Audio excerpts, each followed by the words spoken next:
Whoa. All right. Welcome to the fifth quarter fantasy cast. I'm your host, Coach V, and we don't have the doctor, but it's all right because his older, better relative is here. Peepaw.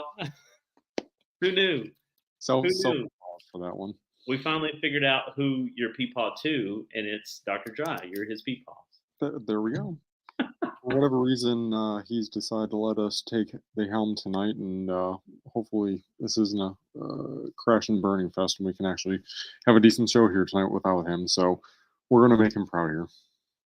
Yeah, I think the rookie analysis is really going to take a hit tonight. Oh, yeah. And I don't know. I feel like that's definitely his number one thing. But he also probably has a lot of championships, so he has a lot of veteran experience, fantasy experience. I have a lot of fantasy experience, it's just not winning fantasy experience. I've got one championship to my name, and that is, well, two if you count best ball, but I'll take what I can get. So I'll take two then of my, I don't know, 10 leagues I've done. So not a great record by any means, but it is a record nonetheless.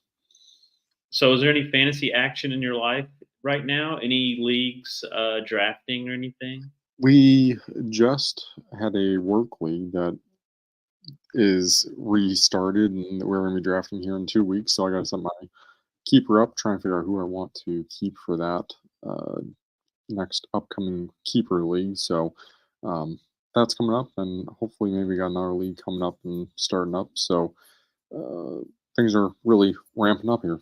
How about you?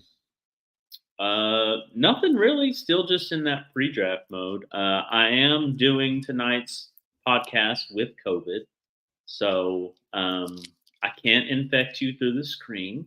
Appreciate it. But, well, depending on how strong my COVID is, maybe I have really strong COVID, and you're in big trouble. You should start isolating now. How does that affect anyone that's watching?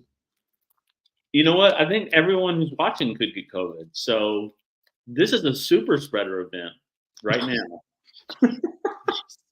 Well, it starts with only the 2 here and then spreads to the 6 that watch it. And yeah, next thing you know, everyone's got it.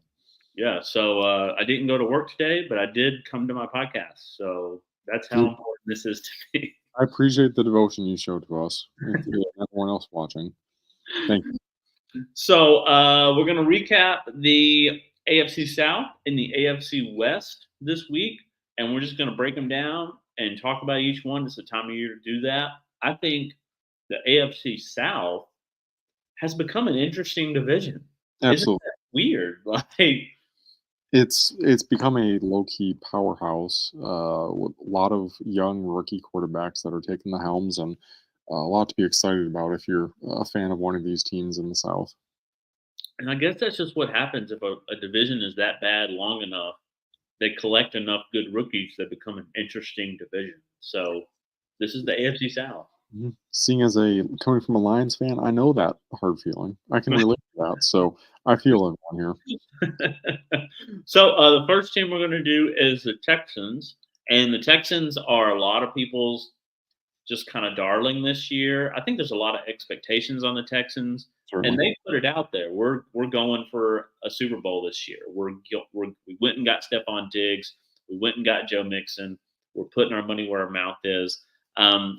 What do you think? Year 2 with the new quarterback, with the new head coach, regression or progression?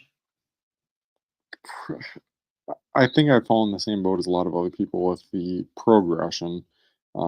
Obviously, you had one of the best offensive last season, and here we are, just year 2 with a rookie quarterback from last year that should in theory be improving. You add to your offensive weapon list with Stephon Diggs and Joe Mixon. So both guys I guess Stephon Diggs had a little bit of a down year last year, but Mixon somehow always finishes in that top 10 running back category. I had him last year, one of my leagues, really enjoyed him. I don't see how that should fall down any. He's always been a really good PPR machine. So like him. I'm a little bit of predicament in one of my keeper leagues. I've got some shares in Nico and some shares in Tank So trying to figure out who to keep, and it's just really tough decision when you got a team that's this strong.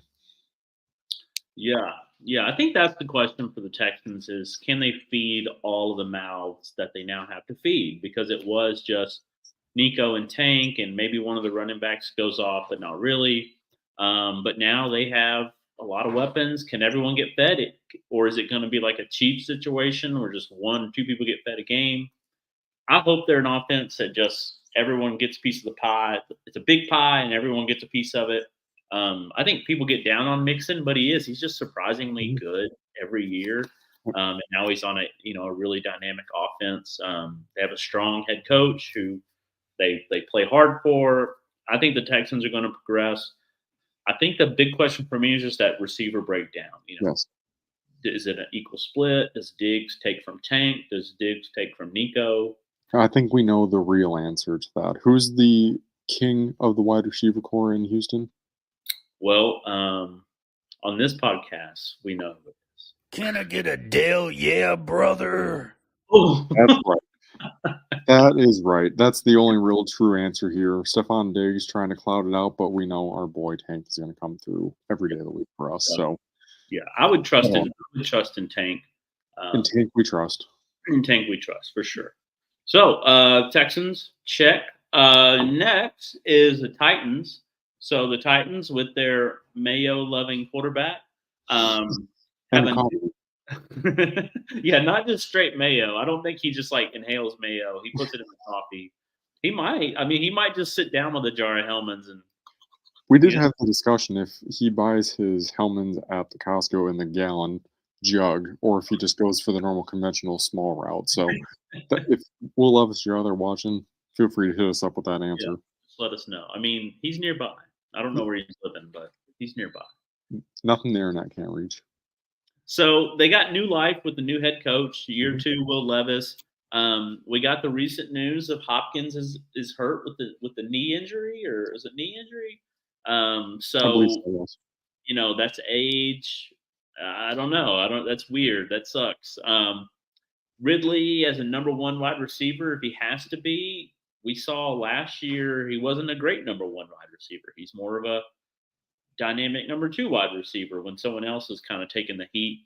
And then Pollard and Spears, they're like the same guy. Like, what do we do with this? So I think the Titans could be really good, really bad.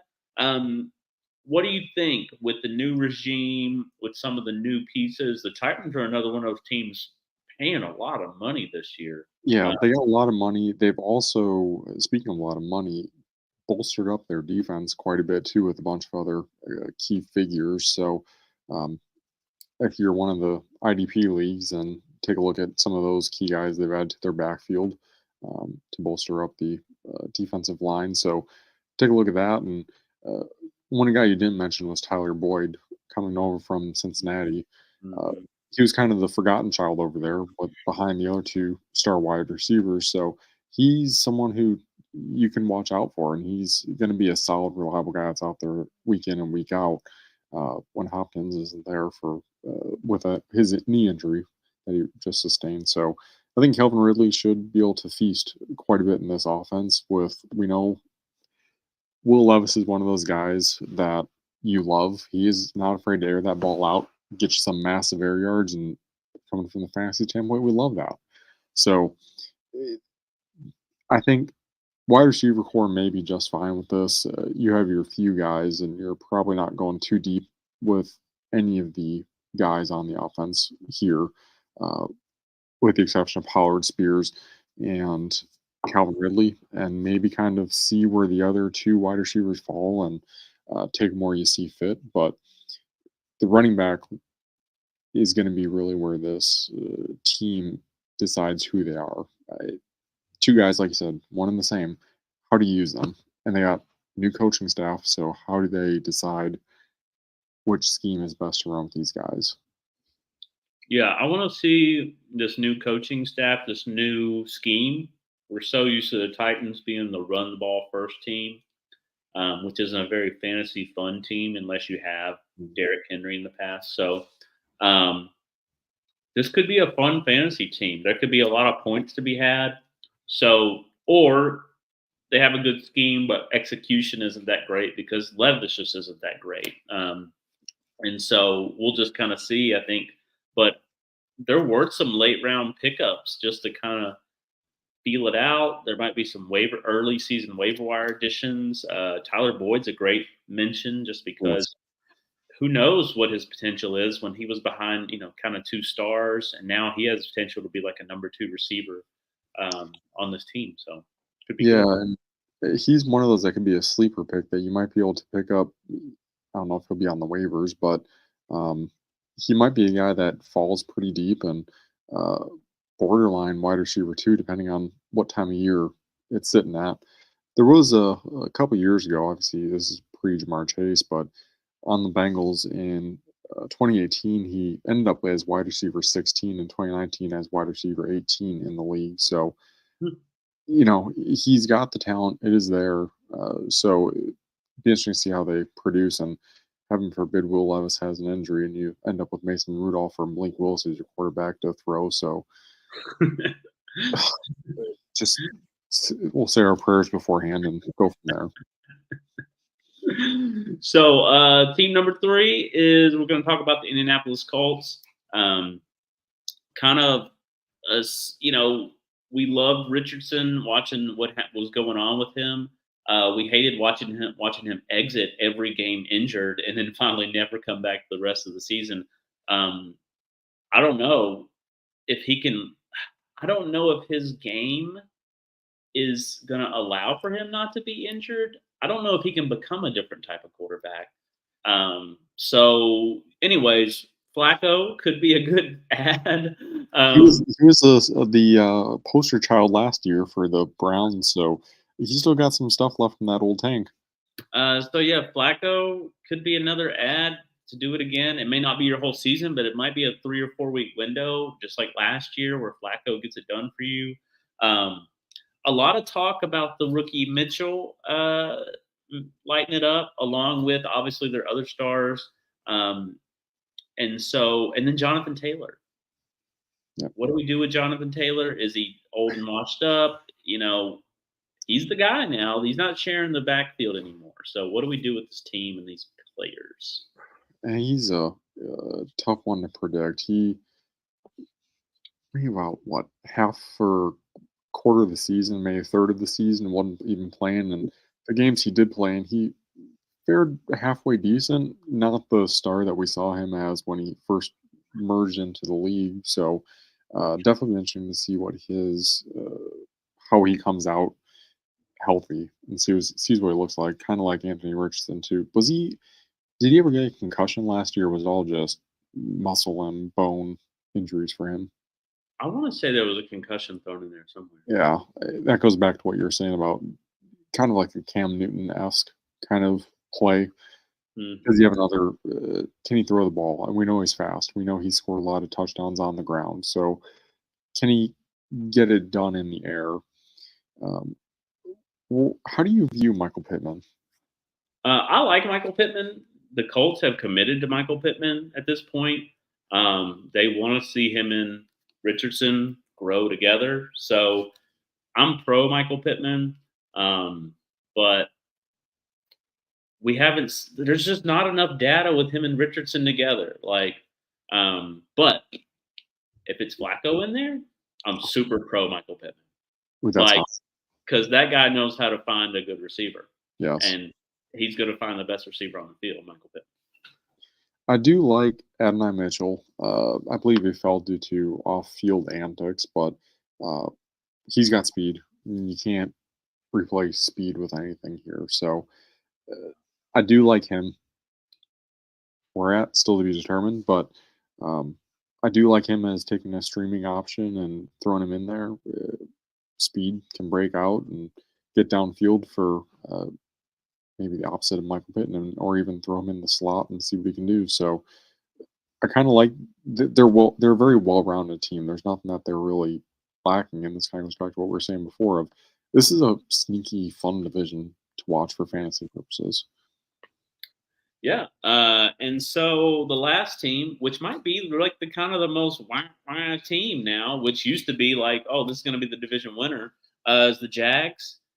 So T-Law left last year hurt. Was kind of hurt most of the year. I feel like he was just forcing himself to be out there. And he had a terrible year. I remember I got screwed by him. I mean, I remember I picked him up in a league, maybe like sixth, seventh round with a lot of expectations, and that was terrible. Wide receivers, a little bit up, a little bit down. Christian Kirk is still there. They added Gabe Davis, but Gabe Davis pisses everyone off all the time. No one knows what to do with him. Obviously, Etienne, your favorite running back. Solid. Shout out. Pinky up. Pinky's up, Travis Etienne.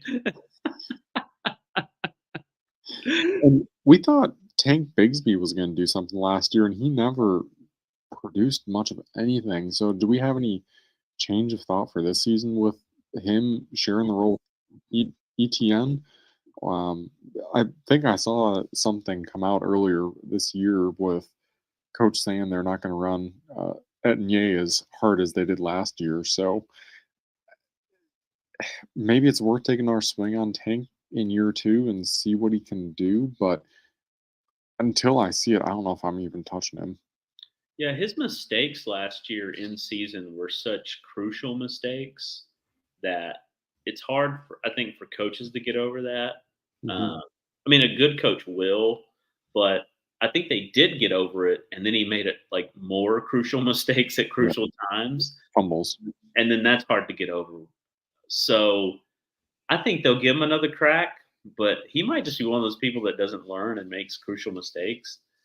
So I liked Tank Bigsby. It seemed like a good fit. Mm-hmm. But yeah, I'm not putting a lot of faith in Tank, but that might be a little bit of zig and zag situation, For probably those deeper leagues, I think your 12, 14-man leagues, maybe that's something you can take a look at. And guy that really needs some talking about is Evan Ingram. Somehow that dude just gets it done year in and year out. I personally am a kicker kind of guy. I don't like the tight end position. Hate it. So tough to predict, but Evan Ingram seems to be one of those guys that is Mr. Over-reliable, and he gets the job done. So he's a solid tight end that you can pick up and count on a weekly basis. And there seems to be quite a bit more tight ends this year that are reliable guys to trust each week.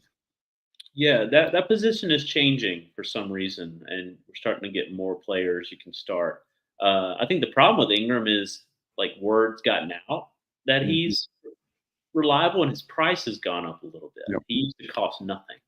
Now you have to pay a little bit, and it's like, oh, maybe I'm not as happy with him if I paid more, or maybe you are. I don't know, because he was like waiver wire big time times last year, and now you probably have to draft him, and that might affect how happy you are with his play. So yeah, last year he was drafted early last year in one of my leagues, and the year before that he was on waivers. So he's been in the league since 2017, so he's coming up on 29, 30 years old. So he somehow Mr. Reliable. I'll if I have a chance to draft him a little bit later on, there's a good chance that I will snag him and have a solid tight end guy on my team. But if Trevor Lawrence ever goes down, we got Mac Jones backing him up. We know how much of a reliable guy that is. So faith in Mac. I mean, if there were fantasy points for like dirty plays, then Mac Jones could really score a lot of points. If there were fantasy points, if you got double fantasy points for crotch shots when you're like fighting, oof. Can we get fantasy points for like highest overthrown or inaccurate balls, or as short of this? The shorter you throw, the more points you get. Oh wow! So points for being terrible. I'm just saying. I was thinking you could tell people, "Oh, I'm in a PPP league, points per penalty," and like. I don't know why we don't get that rolling yet, because I think that would be a fun league. I'd put some money down on that one. We got to put that one in the vault, because a PPP league sounds like a fun idea.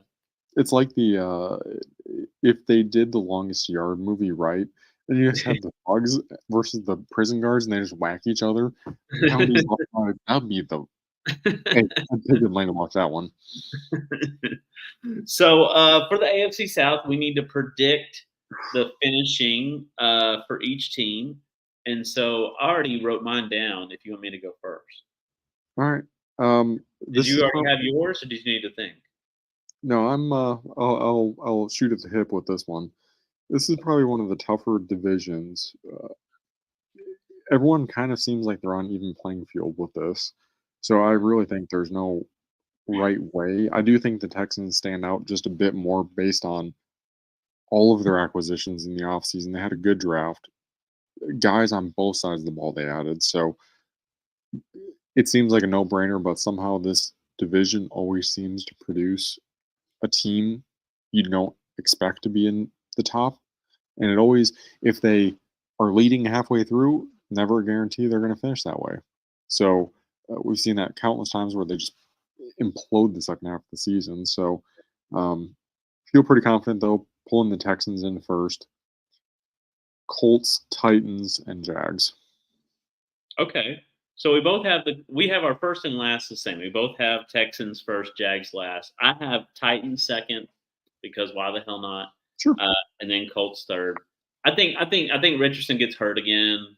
Yeah. And I don't think Flacco has the same magic, or he has the magic, but he's just getting smashed behind a shit O line. Like, you can have all the old man magic you want, like just 20 You need to get O-line.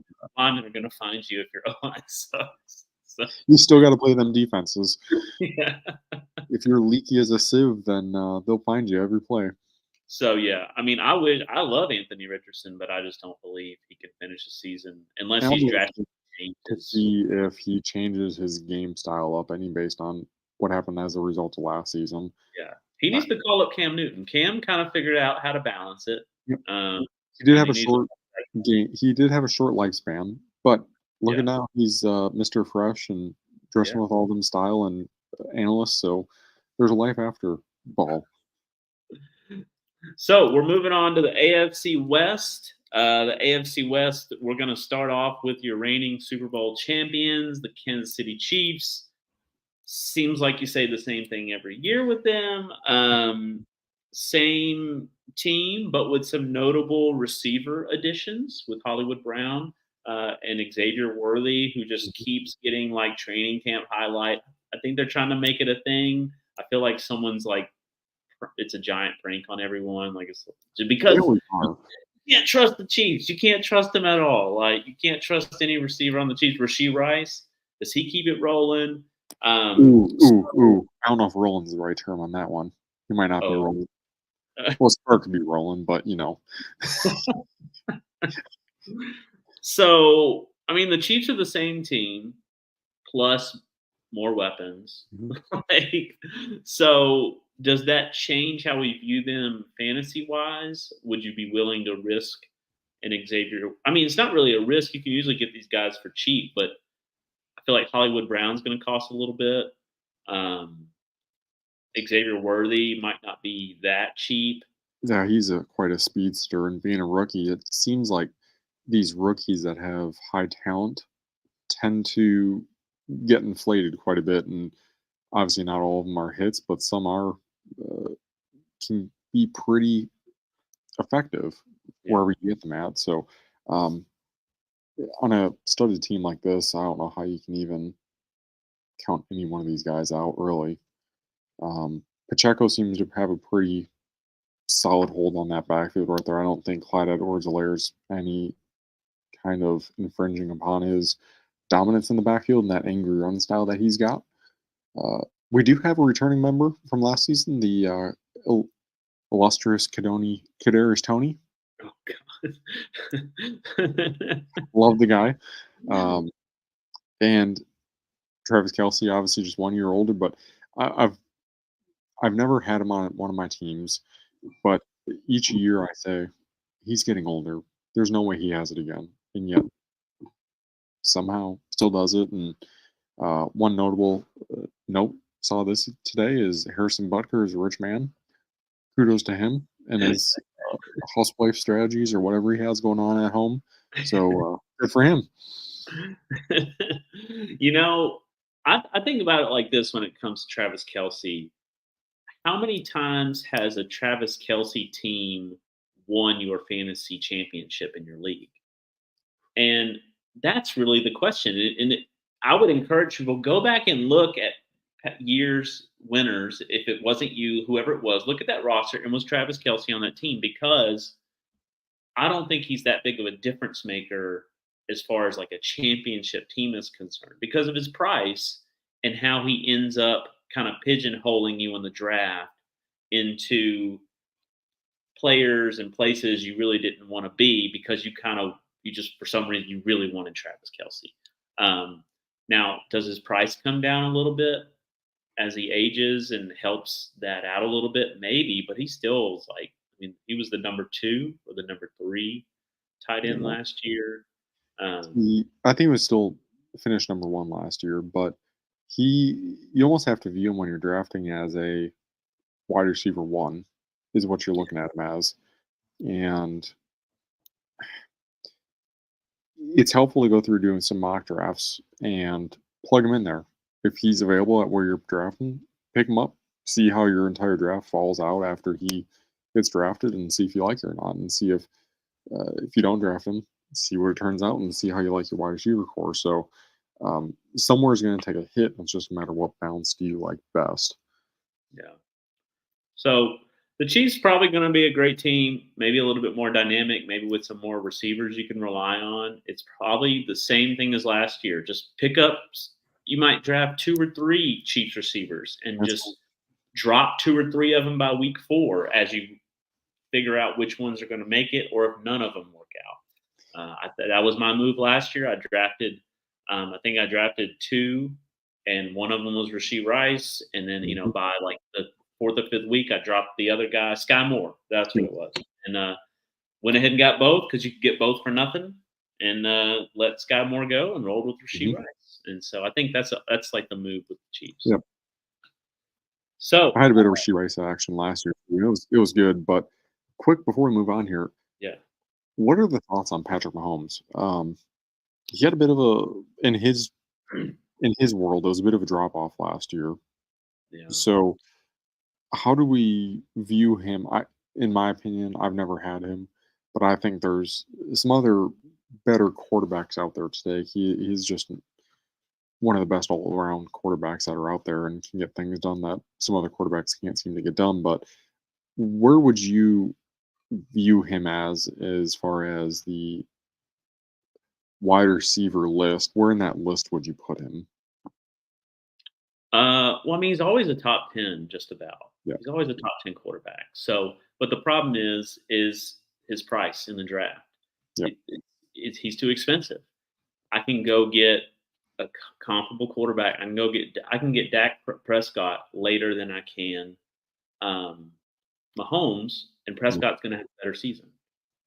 I mean, typically, just because the game flow and how they don't have a lot of weapons. Like the Chiefs are too well rounded, So I would rather have that stud quarterback that's going to lose a bunch of games. We love that. Isn't about winning football games. Fantasy is about winning fantasy points and fantasy matchups. So, speaking of, I do want to think that Jameis Winston is probably one of the GOATs in fantasy quarterback relevance.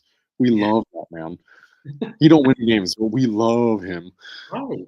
That's what it's about. And he knows that's who you should be thinking of is us because, we matter. Not win losses don't matter in real life in fantasy.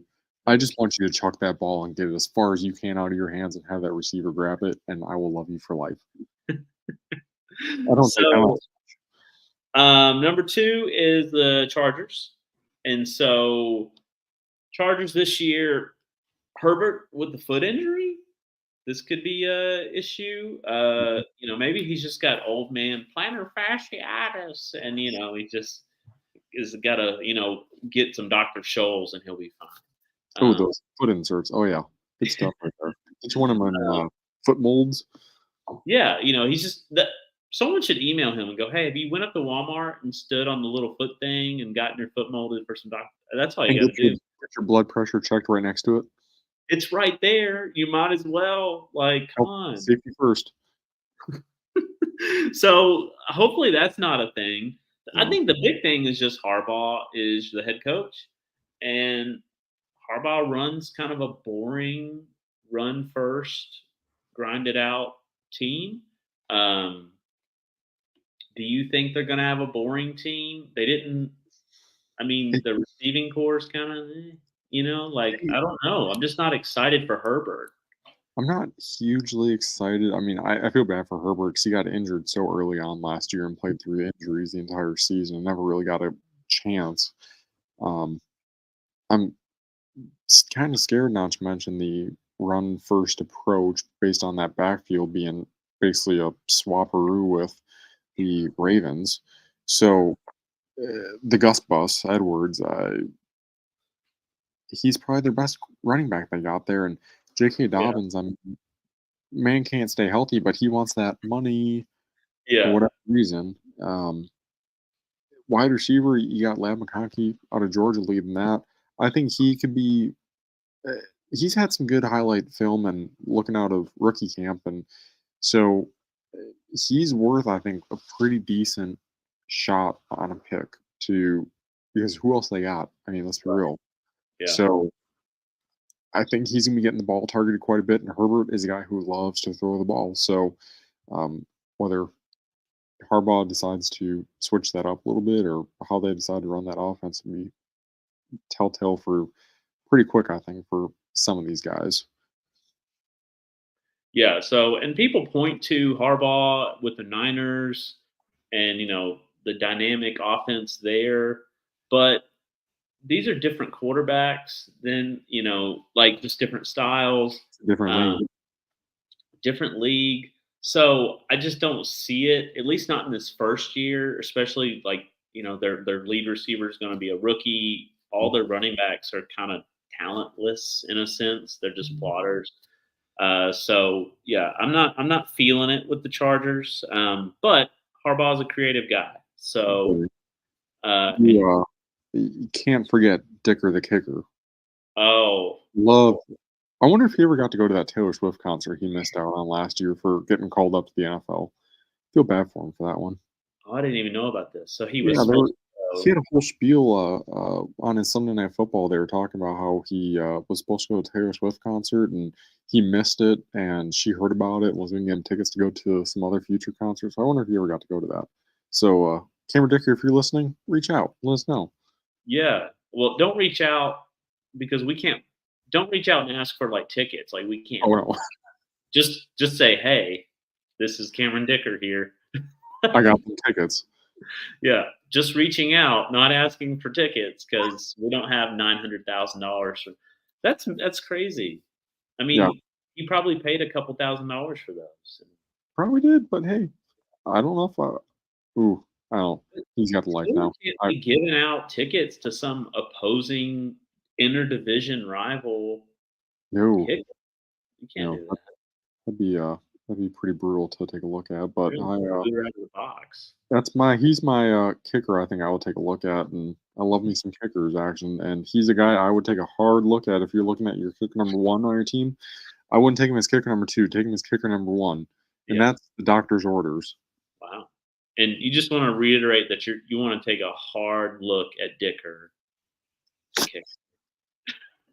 As my kicker, You let's move on. He's rigid, I heard. He's rigid. He's got a good leg. So our third team is the Las Vegas Raiders. Almost called them the Oakland Raiders. I'm still not ready for that. And so, anyways, the Raiders are interesting. A lot of Zamir White equal to or greater than Josh Jacobs. He had a great finish to the season last year. I'm not sure how much I'm buying that. I do like, they got a strong-willed coach who can win, Oh yeah. who they will play hard for. We saw that last year. I love that. It's kind of like with the Titans and Mike Vrabel. How many of those like 9-8 10-6, 10-7, whatever Titans teams, that was just Vrabel like willing the team to a win and stuff like that. So the Raiders could be interesting.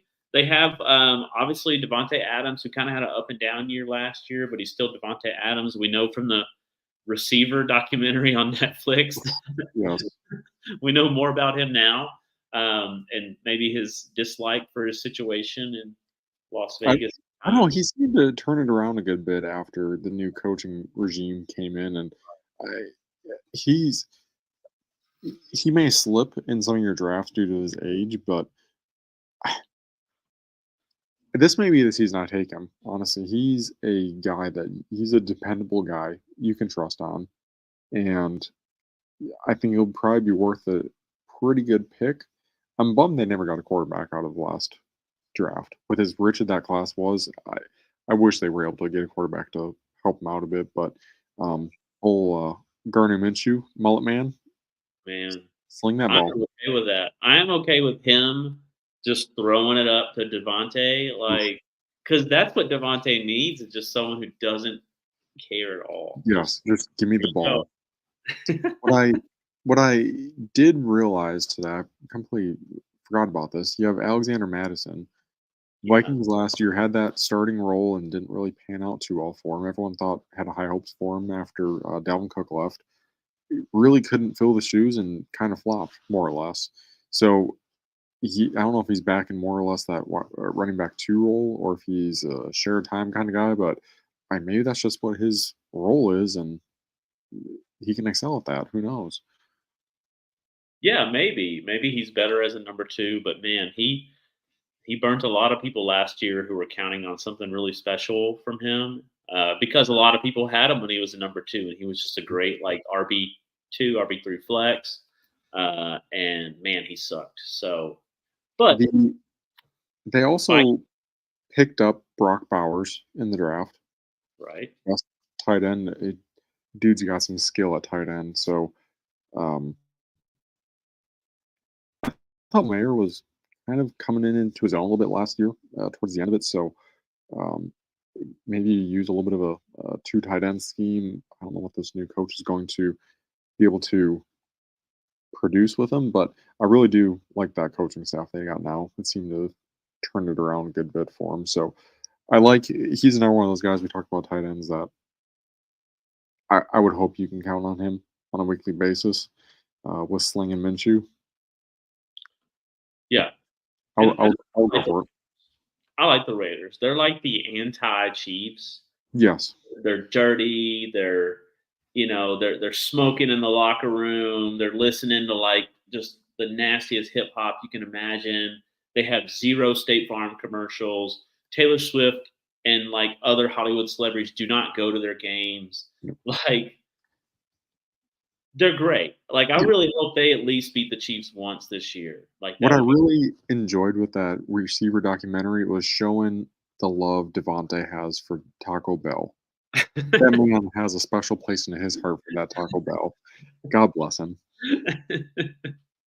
So yeah, the Raiders are just themselves. I mean, Max Crosby, he's Oh, love the disgusting. guy. He Love looks like Randy Little. You don't know Randy personally, but he's Randy Little from the Randy Little quest. Um, if Randy had like decided to play football and gained about 200 pounds, like that would have been him. This could have been his future, but he really screwed that one up. So, all right, What last if? team. What if the last team is the Broncos? So the Broncos, I wrote down minus Russ plus Bo, minus Judy plus Troy Franklin, and Marvin Mims breakout season. That's pretty much my analysis. Is is Bo going to be an upgrade from Russ? Is losing Judy going to hurt them? They like Cam Sutton more, anyways. Is Troy Franklin going to be a thing? Cortland And Sutton. then Cortland Sutton and Marvin Mims, who was always like, "Oh, this, he's going to do a little something. He's going to do a little something." Well, now he got a chance to do a little something. I hope.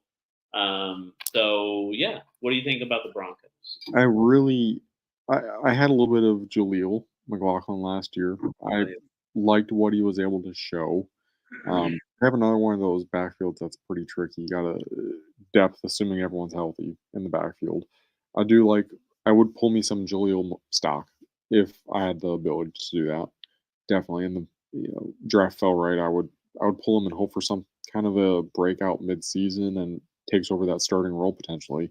Obviously, Javante's still young and still has it in him, so he's been a little bit of injury prone. So I like the Jaleel. Cortland, uh, I really don't know what to think about him. Honestly, he's always been so up and down with his production. I do like Marvin Mims. I like that hot take from you.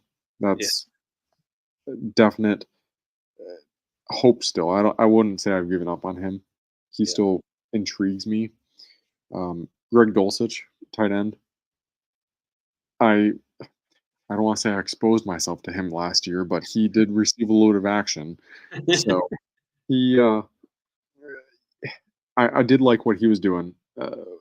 With new quarterback, who knows what that's going to look like, but I think he does have some pretty decent skill.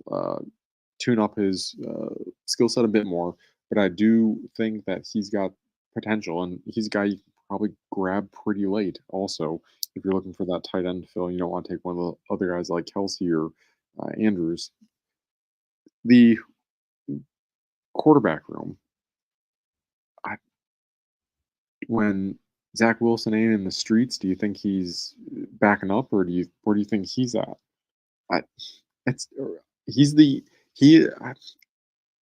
I don't know what this room looks like. Yeah, it seems like they're keeping it kind of tight-lipped. Obviously, the preseason will let us know where they're heading with it. But Sean Payton's weird, and he plays guys at quarterback who aren't quarterbacks. So why wouldn't he play? I mean, you could see his crazy ass running two quarterbacks, 100%. or it's like 70% Zach Wilson, 30% Bo Nix, like some crazy stuff like that. And just really effing over the fantasy And community. didn't the Broncos jump up in the draft to get Bo Nix too, Yeah, yeah, above the Raiders, I think. they wanted him. So eh, not ever. He was arguably one of the worst quarterbacks of the quarterbacks that got drafted. Yeah, So but obviously, Sean Payton has his little vision, and he saw something with Bo Nix. I mean, he has talent. I'm not Yeah, going to downplay that. So I don't know if I'm drafting him. He might be a quarterback that goes undrafted in some leagues. I certainly could see that, but um, really, the Broncos are a wild card team. They have so many questions surrounding them. Who knows what's going to happen?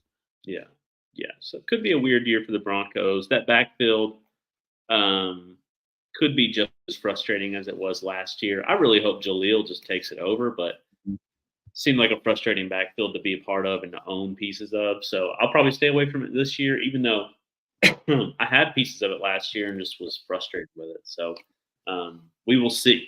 Yes. So predictions, and since I'm about to have a coughing fit, you do your prediction. We will start with the Chiefs first, unfortunately, again. I don't know if there's any way around that. They're just too well rounded, well coached. They have all the pieces, barring some crazy injuries happening. I don't see it going any other way. So I think Chiefs have a strong hold on this division here.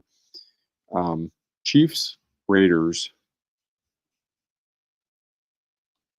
Broncos, Chargers. Chiefs, Raiders, Broncos, Chargers. Okay. All right. All right. We're all mixed up then. I don't know if we have anything. Well, we both got the Chiefs. Yeah. So then I just feel like there's going to be some sort of like Herbert, not Herbert magic, Harbaugh magic, Yeah. where he like, oh man, COVID. So Whew. COVID. uh,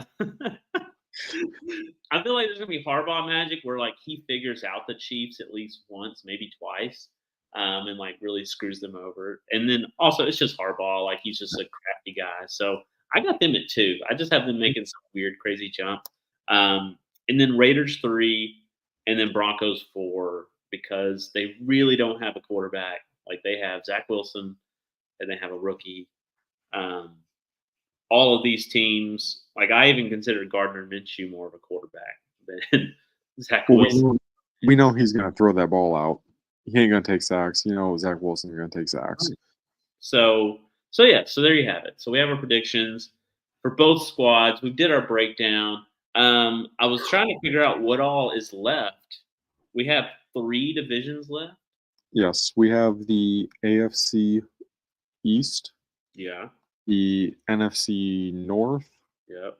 and the NFC West. West. Okay. All right. Well, which division is interesting that we could do by itself? I mean, you could borderline do. Me being biased would be the NFC North. I think you got a lot of studded talent sitting there. We do love talking about the Lions. Everyone loves the Lions. Arguably, I think they have one of the best running back squads for the entire division, collectively for every team. They got people all over the place there. Quarterbacks getting paid. You've got, but then you got the Dolphins and the Bills sitting in the same division. But then what do you do with the Jets sitting there too? Yeah, that's always questionable. So I think the easiest one to break down is probably going to be the NFC West. The other two are probably a tie, in my opinion. So let's do. You want to do NFC West and AFC East together? Sure. Okay, we'll do those together. Then we can have a whole show just about the NFC North, and you can just go off about your Lions. Just give me some more St. Brown magic. Sun God. Okay, so between now and then, there's 5 things you're supposed to be doing with your life. Nothing else. Don't go to work. Don't eat. Don't sleep. Don't kiss your wife. Just do these 5 things. Okay, so they are live, laugh, love, like.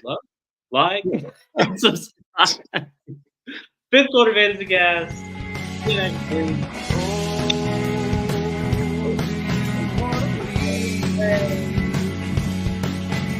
Space between the song of the rest of